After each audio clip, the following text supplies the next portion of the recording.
continuando aquelas várias profissões que, na verdade, estão dentro de nós, vamos falar agora sobre o olhar de jornalista. Eu aprendi a ter este olhar porque, antes de advogar, eu trabalhava numa empresa de jornalismo do meu pai. E foi muito bom. Por quê? Da mesma forma que um jornalista investigativo foca em detalhes, o bom advogado é um grande procurador. Aliás, não é à toa que a gente recebe uma procuração. Por que nós somos procuradores? Porque nós precisamos saber procurar doutrina, procurar jurisprudência, às vezes procurar até o cliente, mas o principal, nós temos que saber procurar os detalhes do caso. Você precisa ouvir o cliente para saber quais que são todas as nuances daquele caso. Embora alguns profissionais ensinem os seus estagiários ou os seus advogados iniciantes a não ouvir o cliente, não deixar que ele fale muito, eu penso exatamente o contrário. Você tem que ouvir o cliente, porque às vezes, numa conversa, ele vai te dizer detalhes ou algum acontecimento que vai alterar o rumo da petição que você vai fazer. Pequenas informações podem mudar completamente o rumo de um processo. Eu já passei por várias causas em que eu fiquei ouvindo o cliente, às vezes o cliente conta a mesma coisa várias vezes, que eventualmente eles fazem uma pequena confusão de advogado com terapeuta, mas preste atenção no que ele fala, porque às vezes eles dizem, pois é, mas aquele documento, por exemplo, quando eu assinei estava em branco. Mas como estava em branco? Não, é que eu confiava, eu estava vivendo com aquela pessoa, então eu assinei em branco. E você vai fazer uma defesa de uma execução. É muito importante o que ele está falando que assinou em branco, porque você vai poder fazer uma perícia para comprovar, como já aconteceu num caso meu, para comprovar que aquilo foi assinado em branco e com má fé. Então, preste atenção nas datas, nos documentos trazidos pelo cliente. Investigue, dê uma de jornalista. Por quê?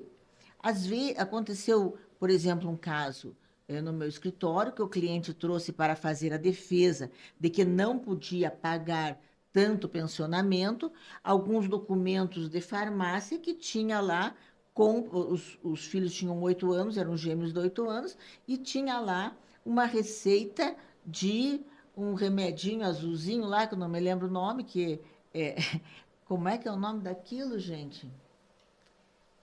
Nome do remédio azulzinho? Viagra. Então, tinha lá, se eu não prestasse atenção, eu ia juntar nos autos um comprovante de farmácia de Viagra, sendo que isso era para comprovar que ele tinha comprado remédio para os filhos. Imagine a vergonha que a gente ia passar. Então, se você não prestar atenção em detalhes, que são as chaves para descobrir as nulidades e fraudes, você vai passar vergonha. Você não vai ser um advogado de excelência como eu quero que você seja.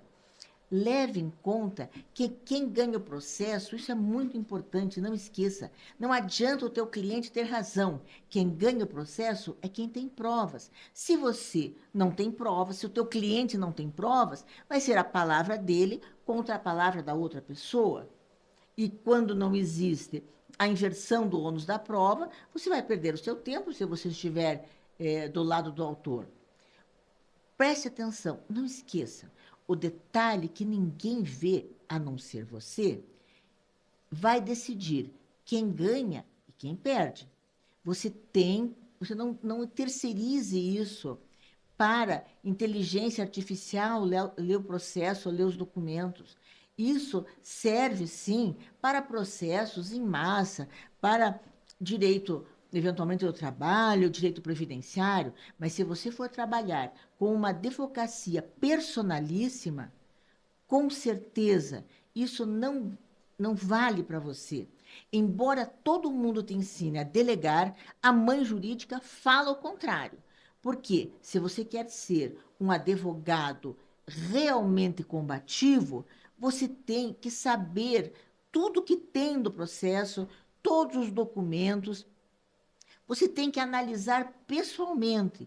E isso vai fazer com que você não seja extinto, como está sendo eventualmente profetizado, como advogado, porque continuará a existir advogados, sim, mas vão ser os advogados realmente combativos e que não podem ser substituídos por inteligência artificial. Então, reveja os documentos, reveja as principais petições, documentos, tudo que tem a ver com um processo de personalíssimo, você deve sim ter contato com tudo isso. Não esqueça, seja um ótimo jornalista.